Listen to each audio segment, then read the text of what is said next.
রবের জন্য যখন তুমি দোয়া কামনা করলে, আমি আল্লাহ আসমান থেকে তোমাকে দেখলাম। আসমা ওয়া আরা, তাফসিরে ফি জিলালিল কোরআনে আল্লাহর নবীজি, বিশ্ব নবীজি এই বক্তব্যটা পেশ করেছেন।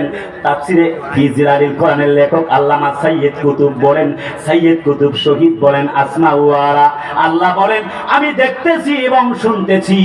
পরিস্থিতি এমন হয়ে গেল, বিগড়ে গেল। আল্লাহ রাব্বুল আলামিন 1000 ফেরেশতা পাঠালেন, আবার 1000, দেন আবারও 1000, আস্তে আস্তে পরে লাস্ট এন্ড ফাইনাল আরো 2000 পিপল, 2000 ফেরেশতা আল্লাহর পক্ষ থেকে পাঠালেন। আস্তে আস্তে মোট 5000 ফেরেশতা দিয়া ওই বদরের প্রান্তরে মুসলমানদেরকে জয় করেছিলেন যিনি, আমাদের আল্লাহ তাআলা তিনি। কথা বলে না ঠিক কিনা?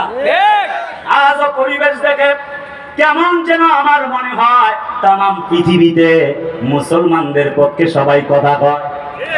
Uzbekistan, Kazakhstan, Pakistan, Chechnya, Bosnia, ফিলিস্তিন, আফগানিস্তান, মিয়ানমার, আজও কাশ্মীর, তামাম দুনিয়ায় মুসলমান যেখানে মায়ের খায় সেখানে। কিন্তু মুসলমানেরা আল্লাহর জমিনে আল্লাহর দ্বীনের জন্য ওমালাকুম লা তুকাতিলুনা ফি সাবিলিল্লাহ বলার সময় নাই। সবাই মিলে আল্লাহর জমিনে এক হয়ে গেছে। পরিস্থিতি এমন হচ্ছে, আমার মনে হয় আগামীর পৃথিবী হবে ইসলামের পৃথিবী। আগামী সূর্য হবে ইসলামের সূর্য। আমার বিশ্বাস আগামীর বাংলা হবে ইসলামের বাংলা। আমাদের কোরআনের পাখি বলেছিলেন, সময় আসবে একদিন এমন, ইন্দুরের গর্ত পাবা না পালাবার জন্যে। তো বিশ্বাস সেই জন্য করে আজও দেখা যাচ্ছে সবগুলি স্লোগানের দিন শেষ, আগামীতে নারায়ে তাকবীরের বাংলাদেশ। আল্লাহু আকবার। আল্লাহ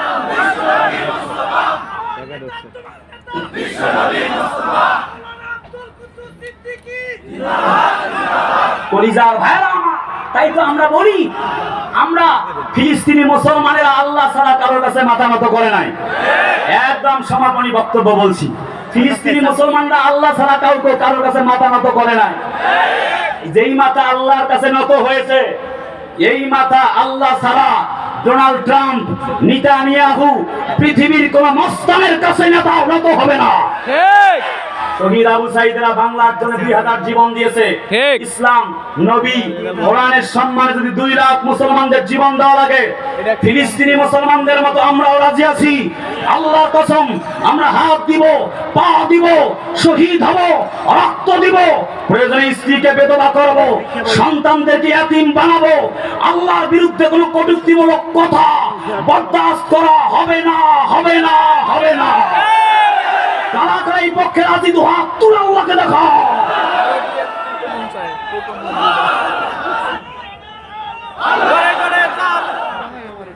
কলিজার টুকরা ভাইয়ারা আমার, তার মানে সমাপনী বক্তব্য হচ্ছে সাহাবীরা যেমনি ভাবে ইসলামের পক্ষে কাজ করেছে আমরাও তাই করতে চাই। রাজি?